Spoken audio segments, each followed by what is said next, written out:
एक बार एक राजा शिकार के उद्देश्य से अपने काफिले के साथ किसी जंगल से गुजर रहा था। दूर दूर तक शिकार नजर नहीं आ रहा था। वे धीरे धीरे घनघोर जंगल में प्रवेश करते गए। अभी कुछ ही दूर गए थे कि उन्हें कुछ डाकुओं के छिपने की जगह दिखाई दी।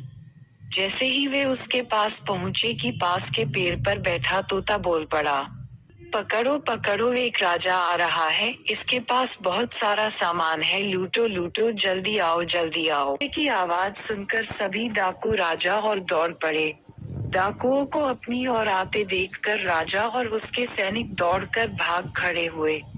भागते भागते कोसों दूर निकल गए। सामने एक बड़ा सा पेड़ दिखाई दिया। कुछ देर सुस्ताने के लिए उस पेड़ के पास चले गए। जैसे ही पेड़ के पास पहुंचे कि उस पेड़ पर बैठा तोता बोल पड़ा, आओ राजन, हमारे साधु महात्मा की कुटी में आपका स्वागत है।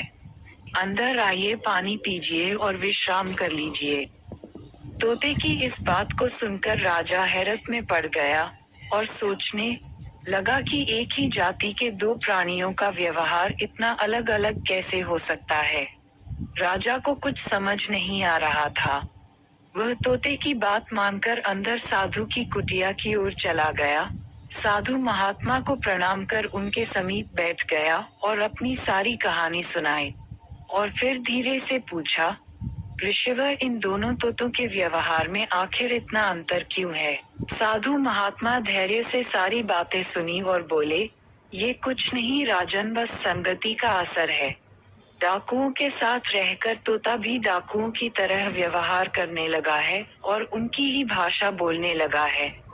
अर्थात जो जिस वातावरण में रहता है वह वैसा ही बन जाता है। कहने का तात्पर्य यह है कि मूर्ख भी विद्वानों के साथ रहकर विद्वान बन जाता है, और अगर विद्वान भी मूर्खों के संगत में रहता है तो उसके अंदर भी मूर्खता आ जाती है।